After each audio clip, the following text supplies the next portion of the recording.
مرتضى يا سندي يا سيدي يا شفيعي خذ بيدي يا رسول الله. السلام عليكم ورحمة الله وبركاته.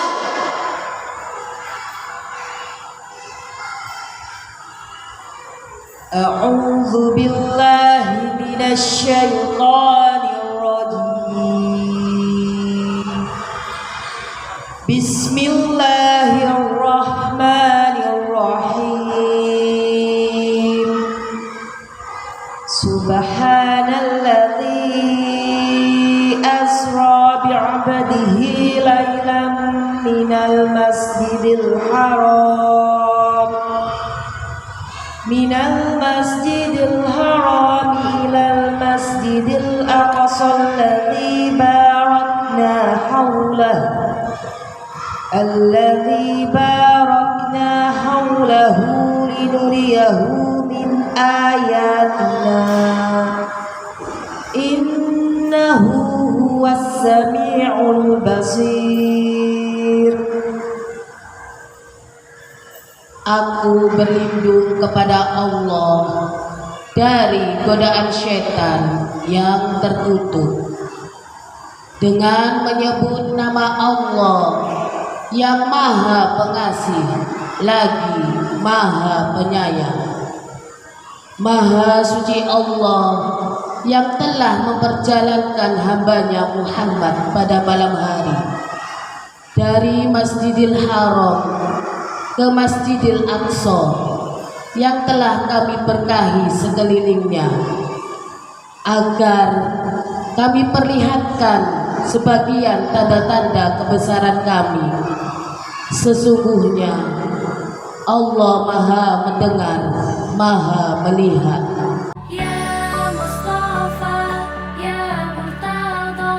A'udzu billahi minasy syaithanir rajim.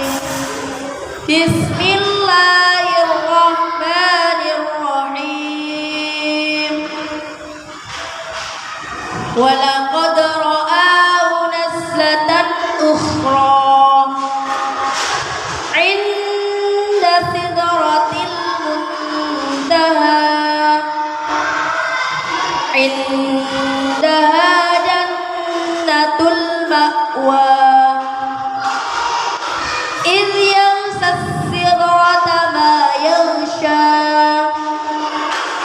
ما زاغ البصر وما طغى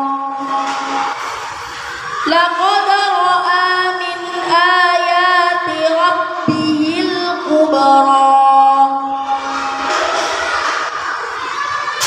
Aku berlindung kepada Allah dari godaan syaitan yang terkutuk dengan menyebut nama Allah yang Maha Pengasih lagi Maha Penyayang. Dan sesungguhnya Muhammad telah melihat Jibril itu dalam rupanya yang asli pada waktu yang lain, yaitu di Sidratul Muntaha. Di dekatnya ada surga tempat tinggal.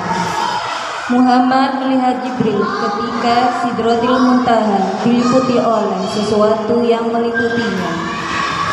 Penglihatannya Muhammad tidak berpaling dari yang dilihatnya itu dan tidak pula melampauinya. Sesungguhnya dia telah melihat sebagian tanda-tanda kekuasaan Tuhannya yang paling besar. Shadaqallahul adzim.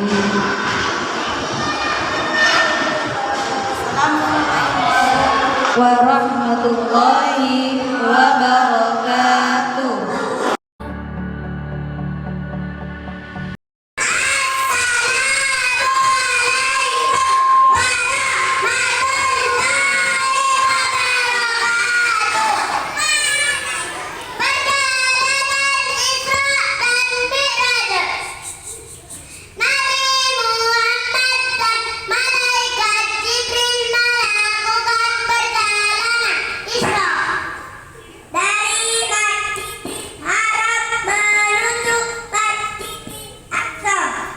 Ketika Nabi membuka mata, beliau melihat ada seekor hewan menyerupai kuda, lengkap dengan pelana dan tali kekangnya. Hewan bernama buruk tersebut terakhir ditunggangi Nabi Isa sekitar 500 tahun yang lalu. Kecepatan buruk sejauh kedua mata memandang. Wahai buruk, sebaik-baik orang yang menunggangimu adalah Muhammad. Engkau sungguh beruntung kali ini. Nabi Muhammad duduk di punggung buruk, melewati Masjidil Haram menuju Masjidil Aqsa di Palestina. Jibril mengajak Nabi untuk sejenak melupakan kota Mekah yang penuh masalah. Perjalanan pada malam hari inilah yang disebut peristiwa Isra. Sebagaimana yang disebutkan dalam Al-Quran, surat Al-Isra ayat 1. Maha suci Allah yang telah memperjalankan hambanya pada suatu malam dari Masjidil Haram ke Masjidil Aqsa, yang telah kami berkahi sekelilingnya, agar kami perlihatkan kepadanya sebagian tanda-tanda kebesaran kami. Sesungguhnya Dia Maha mendengar lagi Maha mengetahui. Buruk melesat dengan kecepatan tinggi. Sesampainya di Masjidil Aqsa, Nabi menambatkan buruk di sebuah besi dan berjalan memasuki masjid. Lalu beliau sholat 2 rakaat. Selepas sholat, malaikat Jibril membawa 2 buah minuman ke hadapan Nabi Muhammad. Gelas pertama berisi khamr dan satunya berisi susu. Wahai Muhammad, pilihlah salah satu di antara 2 minuman ini. Ternyata Nabi Muhammad mengambil gelas yang berisi susu. Wahai Muhammad, engkau telah memilih sesuai fitrah. Setelah itu, malaikat Jibril mengajak Nabi Muhammad naik ke langit. Inilah yang disebut peristiwa Mi'raj.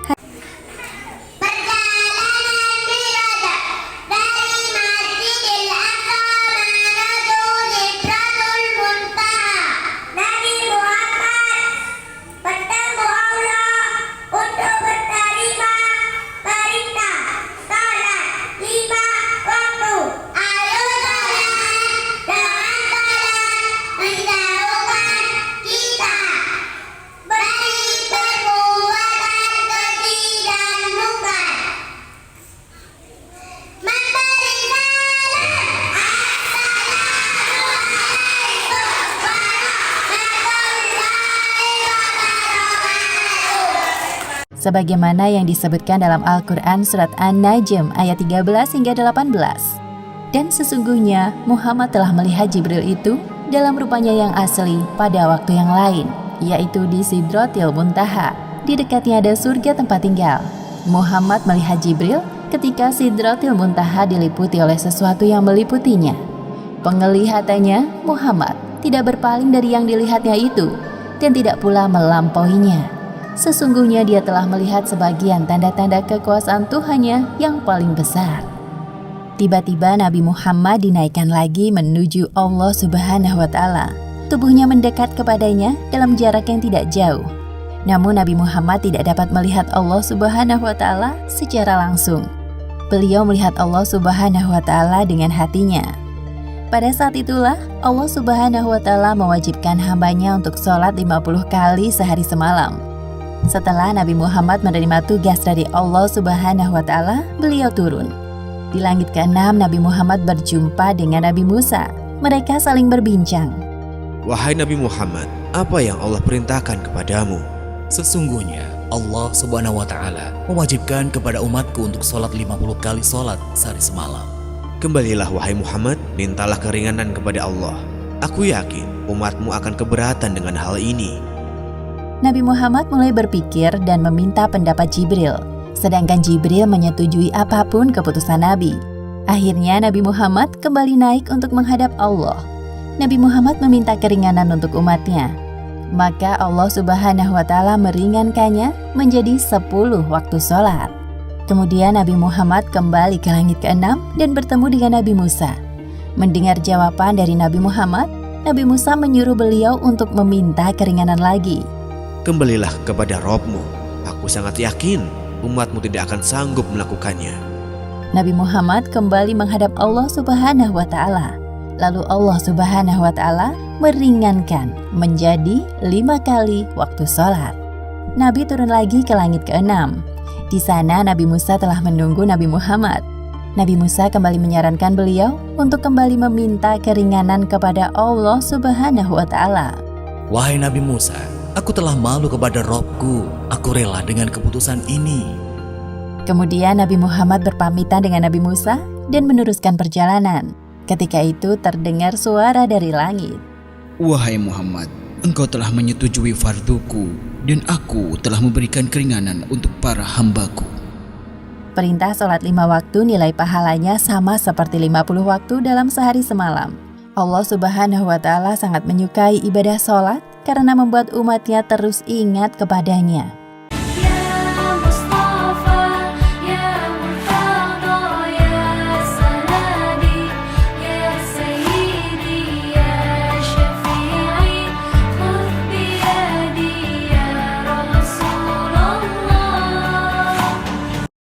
Assalamualaikum. Ketemu lagi dengan Dea. Sekarang Dea akan menyanyikan lagu yang berjudul Surga di Telapak Kaki Ibu.